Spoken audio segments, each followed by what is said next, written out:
Hello everyone, I am सार्थक, GS faculty at Abhipedia. आज हम आपके लिए एक बहुत इंपॉर्टेंट टॉपिक, आपके एक बहुत अच्छे एग्ज़ाम के लिए, इसका नाम है नाबार्ड ग्रेड ए। उसके लिए उस एक इम्पॉर्टेंट गवर्नमेंट स्कीम, एक बहुत इंपॉर्टेंट सेक्शन है उस एग्ज़ाम के लिए, for prelims as well as the main section, दोनों उसके लिए।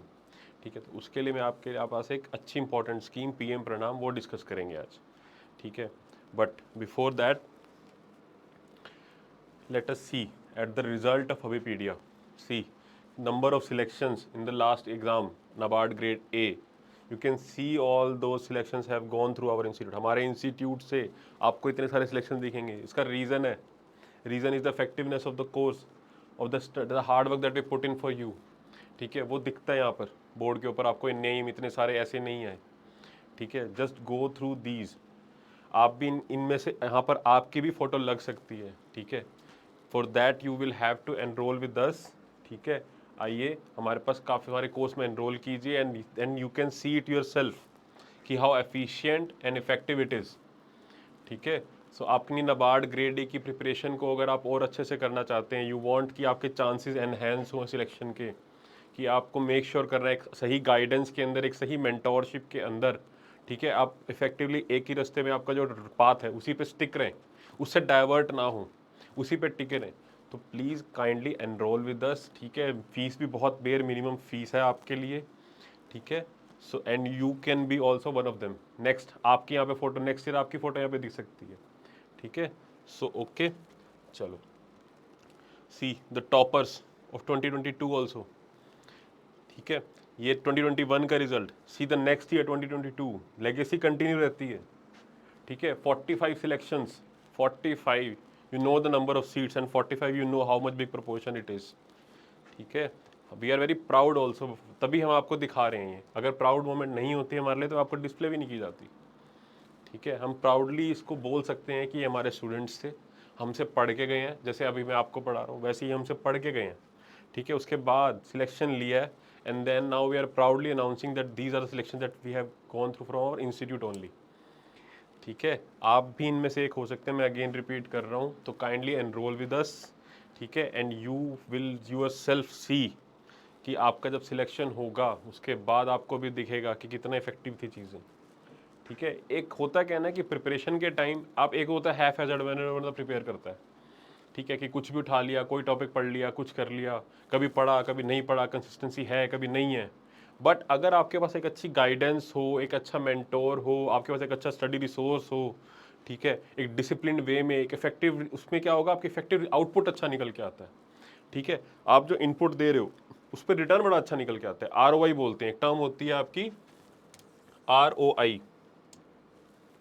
One thing is ROI which is called as return on investment. अगर आप किसी चीज़ की इन्वेस्टमेंट करते हैं, नॉर्मली इन्वेस्टमेंट सिर्फ मॉनिटरी टर्म्स में नहीं होती, टाइम की भी इन्वेस्टमेंट एक बहुत बड़ी इन्वेस्टमेंट है। बोलते हैं ना, time is also money in this time. बिल्कुल सही बात है वो। अगर आप किसी चीज़ पे टाइम निकाल रहे हो, अपना प्रीशियस टाइम निकाल रहे हो, अपना यूथ जो आपका इस टाइम जो टाइम होता है सबसे ज़्यादा हाई ऑन एनर्जी होता है, ये वाला टाइम अगर आप किसी में इन्वेस्ट कर रहे हो तो वो बहुत इंपॉर्टेंट चीज़ होनी चाहिए, आपको उसको बहुत इंपॉर्टेंस देनी चाहिए। इंपॉर्टेंस देने का मतलब है कि आप एक्सपेक्ट करो कि उस पर रिटर्न अच्छा आए, उसका ROI अच्छा निकलना चाहिए, तभी आपका करियर अच्छा बनेगा। राइट, तो अगर आपको खुद दिखेगा, अगर आपको बस ROI, अगर आप एक अच्छी गाइडेंस में होगे, अच्छे इफिशिएंट वे में करोगे, किसी चीज़ को टाइमली मैनर में करोगे, डिसिप्लिन वे में करोगे, तो डेफिनेटली उसका ROI हाई निकलेगा ही निकलेगा। और हमारे इस केस में ROI का क्या मतलब है, सिलेक्शन होना। ठीक है, अगर आप रेडी हो, अगर आप सिलेक्शन लेना सच में चाहते हो कि सिलेक्शन हुए, आप भी एक ऑफिसर बनना चाहते हो, नाबार्ड एक बहुत अच्छी अपॉर्चुनिटी है, माइंड इट।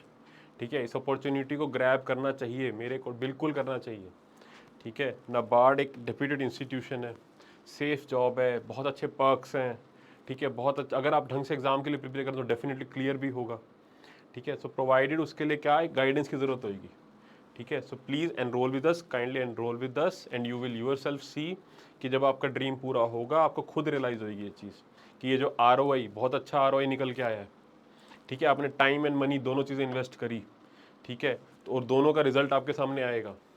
आ रही बस समझ में, you can see the result आपके सामने है, कंसिस्टेंटली रिजल्ट्स आ रहे हैं 2021 में, 2022 में, 2023 में भी। आई कैन गारंटी यहाँ पर आपको और पिक्स दिखेंगी। ठीक है, उनमें से एक आपकी भी ज़रूर हो सकती है। Okay, you can join it, ठीक है, लिंक आपको नीचे डिस्क्रिप्शन बॉक्स में मिल जाएगा।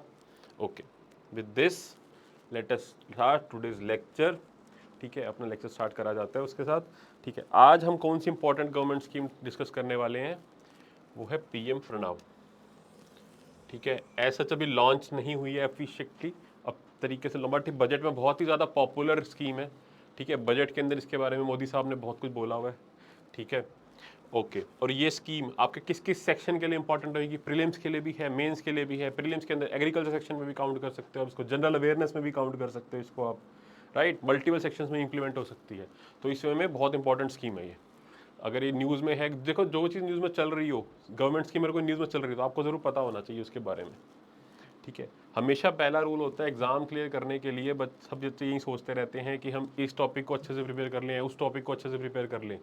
कोई भी एग्जाम अगर आपको, स्पेशली नाबार्ड जैसा एग्जाम अगर आपको क्लियर करना है, तो आपके दिमाग में सबसे जो इंपॉर्टेंट चीज़ चलनी चाहिए ना, वो ये है कि मुझे सिलेबस पूरा करना है, ठीक है।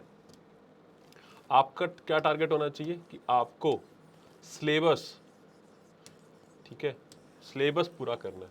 अभी स्कीम डिस्कस करेंगे, ठीक है, बट मैं आपको बताना क्या चाह रहा हूँ कि आपका जो फोकस होना चाहिए वो सिलेबस पे होना चाहिए, कि सिलेबस को कंप्लीट करना ही करना है। और सिलेबस कंप्लीट करने का मतलब ये नहीं होता कि सिर्फ एक बार पढ़ लिया। सिलेबस कंप्लीट करने का मतलब है कि इफेक्टिवली एक बार इसको पूरे टॉपिक्स को, सारे के सारे जो टॉपिक्स हैं उसको कवर करना, ठीक है, कवर कर लिया, ठीक है, वन टाइम, देन नोट्स बना लिए उसके, ठीक है, और उसके बाद revision, revise and then mock test. ये सारे स्टेप्स करने ज़रूरी होते हैं, ठीक है, 1 2 3 4, ये 4 स्टेप ही हैं, सिंपल एज दैट। ये 4 स्टेप करने हैं, अगर ये 4 स्टेप कर गए, ढंग से कर गए, तो आई कैन गारंटी आपका एग्जाम क्लियर होगा ही होगा। बच्चे यही नहीं करते, यही करवाते हैं, ठीक है। यही इंश्योर करने के लिए हम बैठे हैं, इसी के लिए ये कोर्स लॉन्च किया जा रहा है कि आपका सिलेबस कवर हो, आपके इफेक्टिव नोट्स बने, उसके बाद आपकी रिवीजन अच्छी हो, रिवीजन हो रही, ठीक है, रैपिडली आपके टेस्ट लेते जाते हैं, टेस्ट लिए जाते हैं, वीकली टेस्ट भी होते हैं, और उसके बाद मॉक टेस्ट सीरीज, ठीक है। मॉक टेस्ट ये भी बहुत ज़रूरी होते हैं, लास्ट मोमेंट्स पे मॉक टेस्ट ही सबसे इंपॉर्टेंट स्टेप होता है। मॉक नहीं लगाया तब भी बात नहीं बनती, ये चीज़ें करनी है, ठीक है। और इन टेंशन नहीं लेनी, ये सब चीज़ें आपके कोर्स में कंक्लूडेड होगा। ये सारा काम आपके लिए नोट आपके कोर्स के अंदर हम प्रोवाइड कर रहे हैं। क्लियर है, आई बात समझ में? चलो ठीक है, तो ये चीज़ दिमाग में रखते हुए अब अपना आज का लेक्चर स्टार्ट करते हैं, विच इज़ पीएम प्रणाम। Okay, PM Pranam scheme. अब ये जो नाम है पीएम प्रणाम, इस नाम को पढ़ के तो समझ में आता नहीं कि किस चीज़ से रिलेटेड है ये स्कीम, क्योंकि जनरली क्या होता है कि स्कीम्स के नेम इस वजह में रखे जाते हैं कि उनके नेम से पता लगे। बट अगर इस नेम को देखो, पीएम प्रणाम, नमस्ते करना, क्या समझ में आएगा? इसे भी जय जय करिए और चलते बने। इट्स नथिंग लाइक दैट, इसमें ऐसा कुछ भी नहीं है। इस this scheme is related to the over use, ठीक है, to stop, this scheme is about to stopping the over use of chemical fertilizers, chemical fertilizers. ये क्या चाहते हैं कि जो केमिकल फर्टिलाइजर है हमारी, जो बहुत ज़्यादा ओवर यूज़ हो रहा है एग्रीकल्चर के अंदर इसका, उसको स्टॉप करने के लिए, उसका कम से कम यूज़ हो, ठीक है, उसका कम से कम यूज़ हो, उसके लिए ये स्कीम लॉन्च करी गई है। आई बस अब थोड़ा सा इसको डिटेल में आगे देखते हैं। क्लियर है? ओके, बट इसके साथ साथ मोदी जी ने और भी बड़ी सारी चीज़ें लॉन्च करी थी, ठीक है, एक बार उन पर भी नज़र मार लेते हैं, ठीक है, क्योंकि सिर्फ एक आज के लिए हमारा टॉपिक एज सच फोकस हमारा पीएम प्रणाम पे ही है, बट बाकी सारी चीज़ें भी कहीं ना कहीं इंपॉर्टेंट है, न्यूज़ ये सारी सारी इंपॉर्टेंट है, ठीक है। सो लाइक दिस, अब जब कैबिनेट कमेटी की मीटिंग हुई थी, ठीक है, उसके अंदर ओके, एक ₹3.68 lakh crore committed for urea subsidy for next 3 years.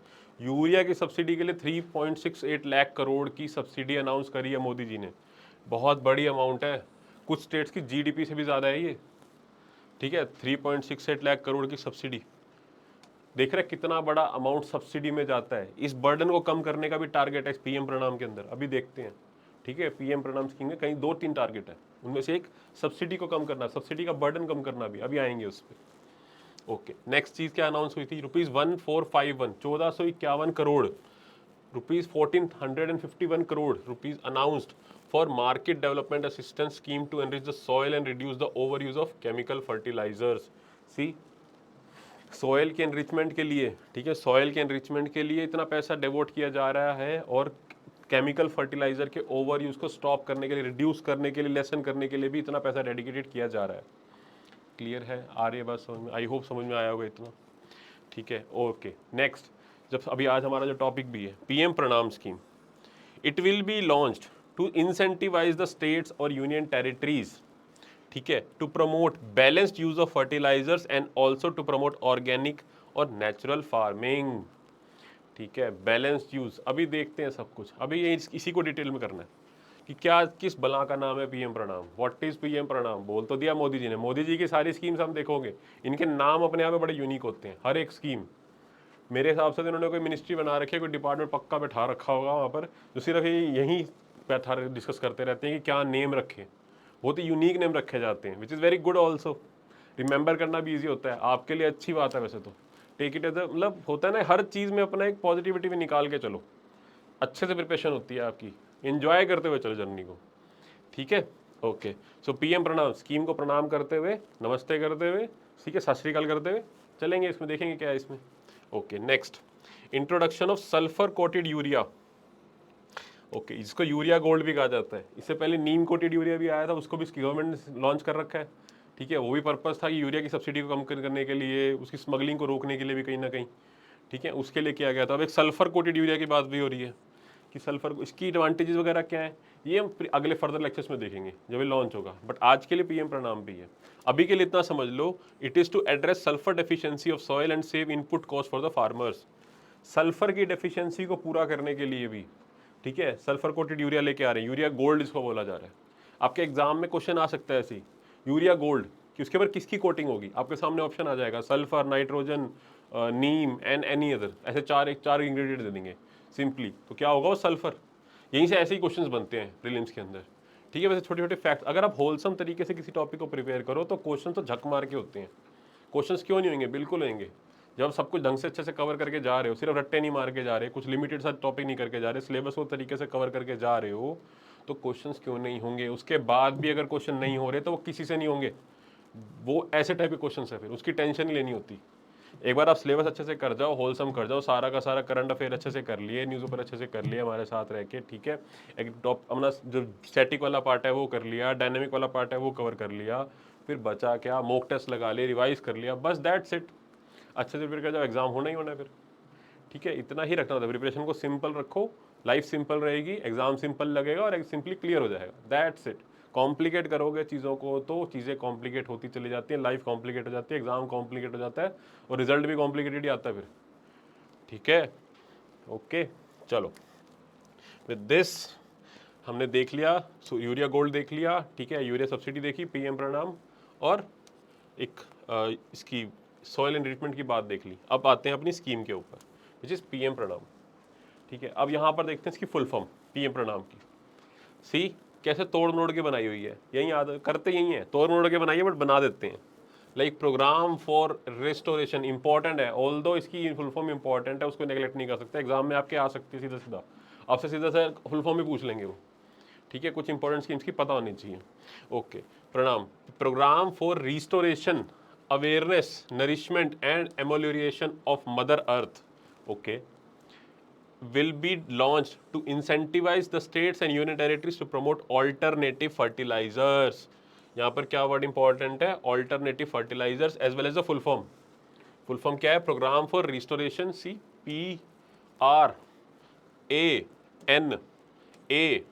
PRANAM, ऐसे बना दी। ठीक है, अच्छा, अब यहाँ पे फोकस पे किया जा रहा है ऑल्टरनेटिव फर्टिलाइजर्स पे। बेसिकली पीएम प्रणाम क्या कह रहा है आपको, पीएम प्रणाम आपको कह रहे हैं, ठीक है, पीएम प्रणाम ये केमिकल फर्टिलाइजर्स जो होते हैं, केमिकल फर्टिलाइजर्स, इसका जो यूज है उसको रिड्यूस करने के ऊपर है। वाई, बिकॉज केमिकल फर्टिलाइजर्स अच्छी चीज़, ज़्यादा इसका एक मिनिमल ही यूज़ होना चाहिए। ठीक है, इसका कम से कम यूज़ होना चाहिए, बिकॉज हमारी हेल्थ के लिए it is not at all a good thing. ठीक है, it is not at all good for our health. एक रीज़न तो ये है कि ये हेल्थ के लिए अच्छा नहीं है। दूसरा रीज़न, ठीक है, first reason is not good for health, not good for human health.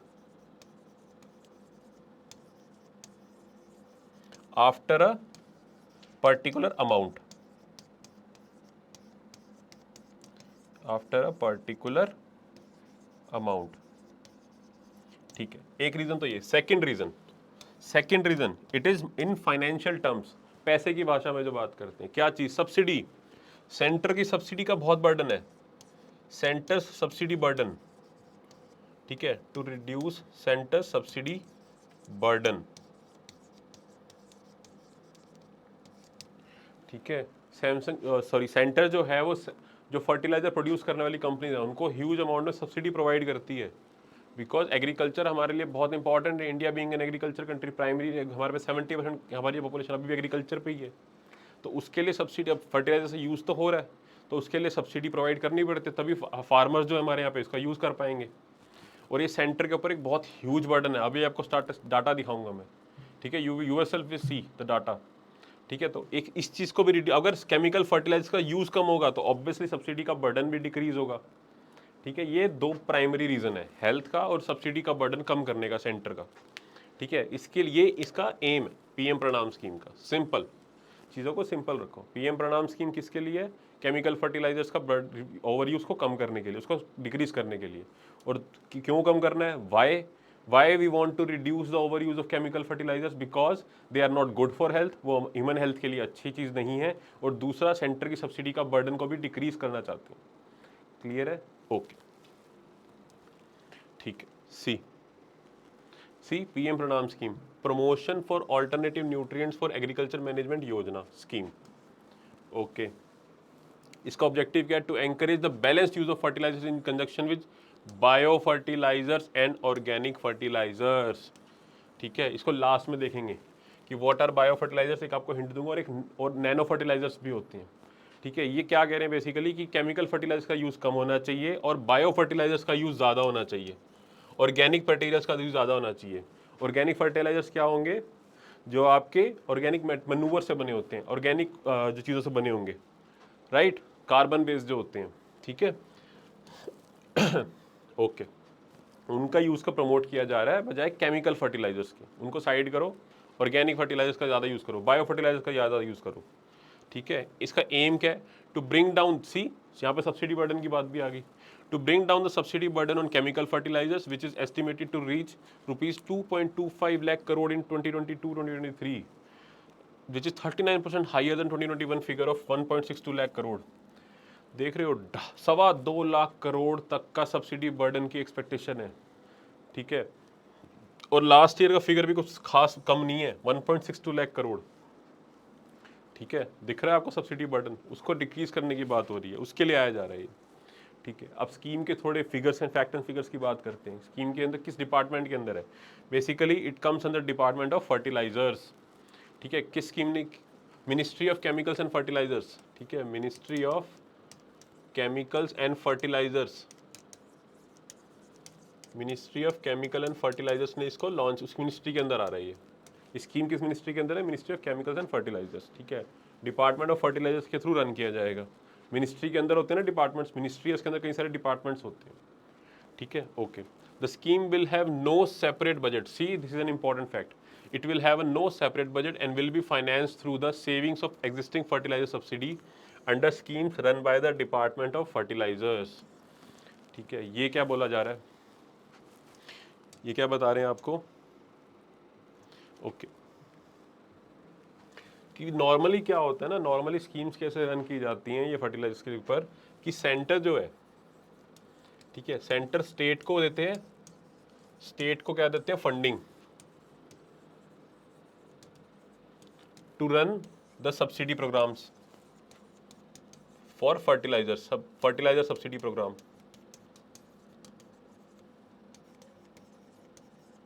Okay, अब अगर ये केमिकल फर्टिलाइजर की सब्सिडी प्रोवाइड करी जा रही है, मान लो कि इनको 100 करोड़ रुपए दिए, किसी पर्टिकुलर स्टेट को 100 करोड़ रुपए दिए गए, ठीक है।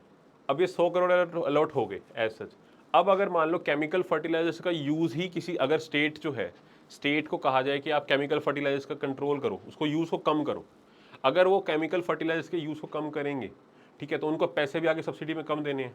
तो ये जो 100 करोड़ अलॉट हुए थे, मान लो कि सिर्फ 50 करोड़ की ही यूज़ आए, कि जो स्टेट है they were able to control the use of the chemical fertilisers to 50%, 50% decrease कर दिया।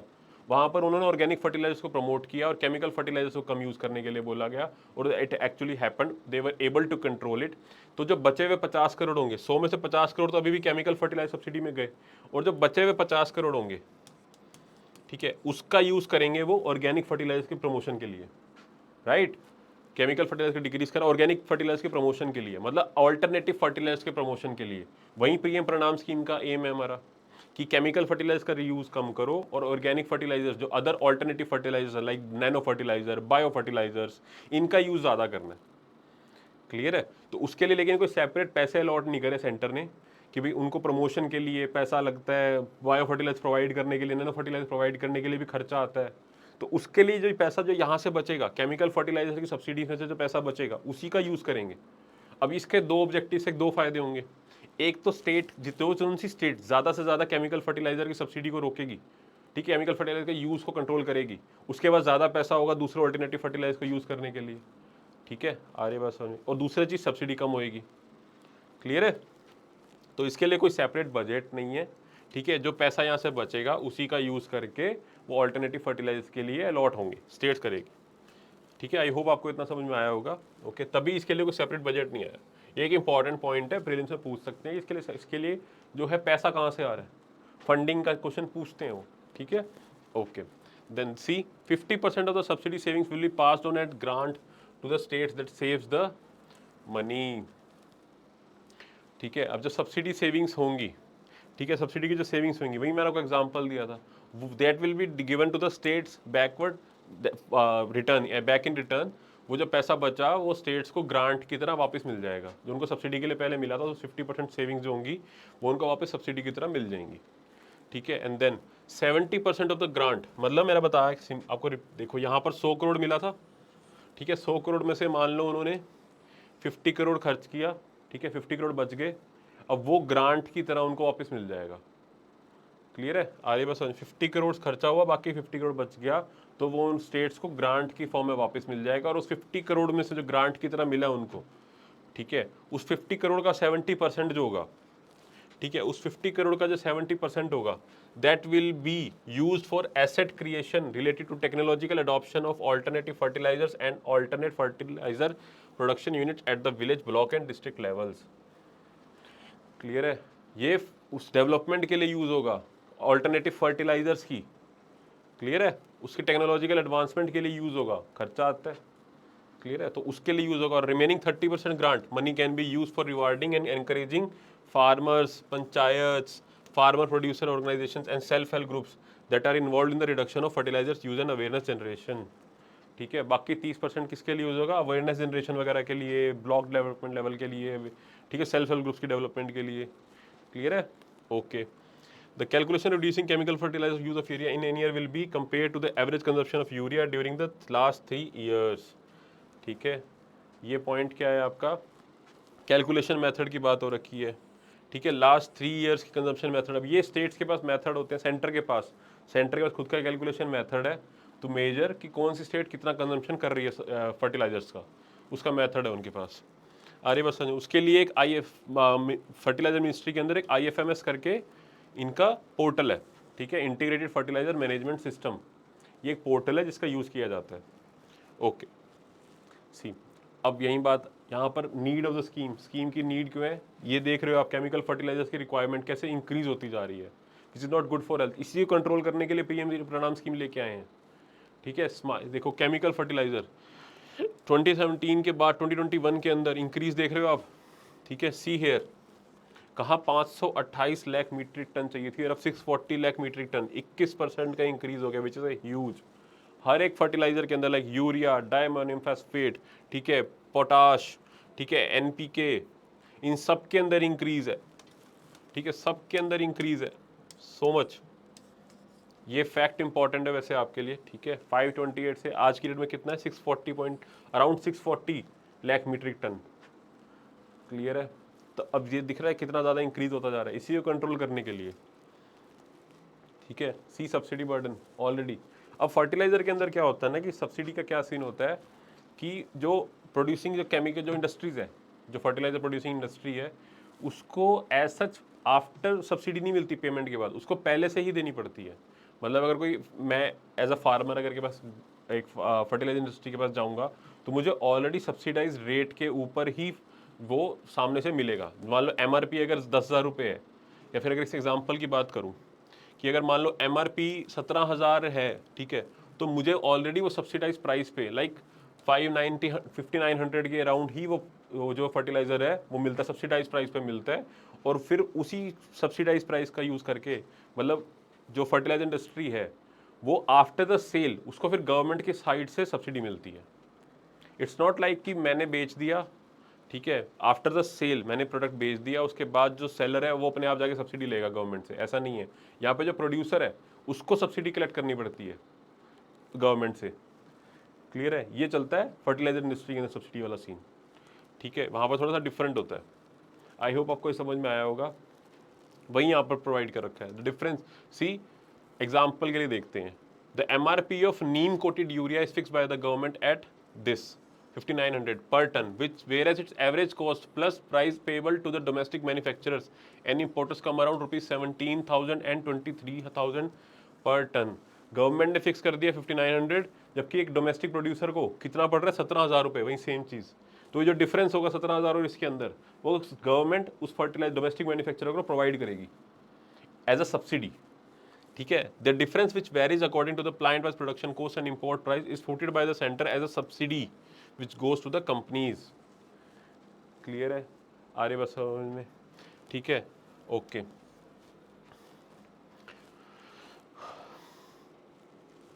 सो इसके अलावा देखो, अब ये जो सब्सिडी का बर्डन आपको आई होप दिख रहा होगा, कितना ज़्यादा सब्सिडी का बर्डन है स्टेट के ऊपर, सेंटर के ऊपर। सेंटर पे कर रहा है कितना ह्यूज अमाउंट ऑफ, इतना ह्यूज अमाउंट ऑफ बर्डन जो है, इतना डिफरेंस कितना ज़्यादा है, वो सारा का सारा सेंटर के ऊपर सब्सिडी का बर्डन आता है। तो इसको रिड्यूस करने की ज़रूरत है, इसी के लिए पीएम प्रणाम स्कीम लेके आए हैं। And PM Pranam scheme is not the only scheme for this initiative. इसके अलावा भी गवर्नमेंट के कई सारे इनिशिएटिव हैं, लाइक सी हेयर, ये भी सारे के सारे इंपॉर्टेंट है। Like direct benefit transfer, the centre introduce a DBT system बोला जाता है जिसको, DBT system in fertiliser with effect from October, under which 100% subsidy और various fertiliser grade is release to the fertiliser companies on the basis of actual sales made by the retailers to the beneficiaries, ठीक है। इसके अंदर directly जो retailers के उसमें directly पैसे transfer किए जाते हैं, ठीक है। बाकी इसके बारे में आगे फर्दर लेक्चर्स के अंदर भी डिस्कस करेंगे डीबीटी स्कीम क्या है। बट अभी के लिए आप इतना जान लो कि ये जो नेम्स हैं और भी कई सारे इनिशिएटिव्स हैं जो गवर्नमेंट ने उठाए हैं इस सेम फील्ड के लिए, अपने सेम इस एम के लिए, ठीक है। Next, incorporation of new nutrients, see here, nano urea, ठीक है, बायोस्टिमुलस, ठीक है। अब नैनो यूरिया क्या चीज़ है, ठीक है, आपने नीम कोटेड यूरिया सुना होगा कि नैनो यूरिया, आज गवर्नमेंट जो है नैनो यूरिया को बहुत ज़्यादा प्रमोट किया जा रहा है। नैनो यूरिया का मतलब क्या है कि जहां आपको किसी एक मान लो पर्टिकुलर फील्ड के लिए अगर 1 लाख टन की यूरिया की रिक्वायरमेंट होती थी, बहुत बड़े 1 टन यूरिया की रिक्वायरमेंट अगर आपको है, वहीं सिर्फ एक नैनो यूरिया एक बॉटल के अंदर, 1 लीटर की बॉटल के अंदर आ जाएगा, उसी को स्प्रे करो और it will work for you, ठीक है। बहुत एफिशिएंट है, मतलब आपका यूरिया का कंजम्पशन बहुत ज़्यादा डिक्रीज कर देगा नैनो यूरिया, ठीक है। And it is environmentally also very effective. Environment के लिए भी कोई खास, मतलब एनवायरमेंट के लिए कोई हैज़ार्ड नहीं है, ठीक है, हेल्पफुल है आई मीन, और कम क्वांटिटी में, एफिशिएंट बहुत ज़्यादा है, ठीक है। आरे बस इसका ही प्रमोशन किया जा रहा है नैनो यूरिया का। क्लियर है। लाइक नीम कोटेड यूरिया, ये बहुत फेमस है, ठीक है। इसका आगे आने वाले लेक्चर्स में इसके बारे में भी डिस्कस करेंगे कि नीम कोटेड यूरिया एग्जैक्टली क्या है। इसको पहले पुरानी स्कीम है, although the department of fertilizer had made it mandatory for all the domestic producer to produce 100% urea as neem coated urea. ये स्मगलिंग को रोकने के लिए भी किया गया था, यूरिया की स्मगलिंग को रोकने के लिए भी किया गया था, और यूरिया के यूज़ को कम करने के लिए भी कहीं ना कहीं किया गया था। ऑल्दो दूसरा एक और रीज़न क्या था नीम कोटेड यूरिया का, कि ये यूरिया की हेल्थ को भी इंक्रीज़ करता है, यूरिया के यूज़ को भी इंक्रीज़ करता है, उसके इम्पैक्ट को भी बढ़ाता है कहीं ना कहीं। कम यूरिया की प्रोडक्शन होती है, इससे कम यूरिया की नीड पड़ती है। जहाँ 1 टन की यूज़ पड़ती थी वहीं 50 टन की, सॉरी वहीं आधे टन से ही काम चल जाता था। आ रही बस समझ में? Okay, next, see the new urea policy 2015 to maximize indigenous urea production, domestic production urea की बढ़ाने के लिए किया गया था इसको। To promote energy efficiency in the urea units, to rationalize the subsidy burden on the government of India. I hope ये सारे के सारे क्लियर हो रहे होंगे, सेल्फ अंडरस्टूड ही हैं। ठीक है, स्पेस टेक्नोलॉजी का भी यूज़ किया जा रहा है फर्टिलाइजर सब्सिडी के अंदर। सैटेलाइट्स का यूज़ किया जा रहा है फोटो लेने के लिए, सॉइल्स की फोटो, फील्ड्स की फोटो लेने के लिए, उसको एनालाइज करने के लिए। ठीक है, ओके चलो, with this try this questions. आपके लिए 2 क्वेश्चन भी हैं। ठीक है, try this question. First of all, with reference to PM Pranam scheme, consider the following statements. First option is, it is launched by Ministry of Chemicals and Fertilizers. Second, the scheme focuses on reducing the burden of distressed farmers by giving higher subsidies on fertilizers. आपको कैसे करना चाहिए? आपको video यहीं पे pause करनी चाहिए, अपने आप अटेम्प्ट करना चाहिए और फिर वीडियो को प्ले करो। बट आई विल कंटिन्यू, मैं कंटिन्यू करता रहूँगा। ठीक है, okay, so pause the video, try the question, but I will continue. Okay, select the correct statement. See first option. First option is correct. It is launched by Ministry of Chemical Fertilizer. Yes. The scheme focuses on reducing the burden of distressed farmers by giving higher subsidy on fertilizers. No, this is not the aim of this scheme. हमने discuss करा है अच्छे से। ये subsidy का जो over use है chemical fertilisers का, उसको रिड्यूस करना है। ठीक है, तो answer will be option A, 1 only. Okay, चलो try the next question now. एक और क्वेश्चन आपके लिए लेके आया हूँ मैं। ठीक है, pause the video, attempt the question, but I will continue. Why does the government of India promote the use of neem coated urea in agriculture? A, release of neem oil in the soil increases nitrogen fixation by the soil microorganisms. Okay, देखते हैं। B, neem coating slows down the rate of dissolution of urea in the soil. Okay, देखते हैं। Nitrous oxide, which is a greenhouse gas, is not at all released into atmosphere by crop fields. No. It is a combination of weedicide and a fertilizer for a particular crop. It is a combination of weedicide and fertilizers for particular crops. Okay. Try, क्या question का क्या answer होगा? इस question का answer आप मेरे को सब कमेंट्स में बोलता होगे। I will not tell the answer of this question. ठीक है, मैंने हिंट दे दिया आपको, एक ऑप्शन आपके लिए निगेट कर दिया, but the answer of this question will be provided by all of you in the comment box and I will be reading all the comments. ठीक है, ओके ओके। सी, हमारे आपके लिए इसी कोर्स के बारे में फिर से आपको बता दूं, एक बार रिवाइज करवा दूं। ठीक है, what all this our course will include. It will include the full syllabus coverage. It will have sectional and full length test. Sectional test भी हैं, फुल लेंथ टेस्ट, सब कुछ अवेलेबल है, करंट अफेयर्स, ठीक है, यू नेम इट, सब कुछ full, एक होलसम कवरेज है आपके लिए, कुछ भी मिस आउट नहीं कर रहे आप। ठीक है, MCQs for practice, dedicated mentorship, आपको क्लास PDF नोट्स, आपको पूरा स्टडी मटेरियल प्रोवाइड किया जा रहा है, मेंटरशिप प्रोवाइड की जा रही है, MCQs, current affairs, cover, full syllabus coverage, sectional test, full length test, everything will be cover and the our whole faculty team. ठीक है, हमारी पूरी पूरी फैकल्टी बहुत एक्सपीरियंस फैकल्टी है। ठीक है, I am also one of them, I will be also teaching you. ठीक है, you can see our records. ठीक है, आपके सामने हमारे सिलेक्शंस अपने आप बता रहे हैं आपको सारी चीज़ें। ठीक है, and I really kindly join this course as soon as possible because the notification is just around the corner. किसी भी टाइम नोटिफिकेशन आएगी और उसके बाद आपको टाइम नहीं मिलेगा कुछ भी करने का। ठीक है, आई होप आपको इतनी बात समझ में आ रही होगी। With this I wish all of you best of luck and I will meet you in the future lectures. Till then I wish you all a very good day. ठीक है, take care and bye. Thank you.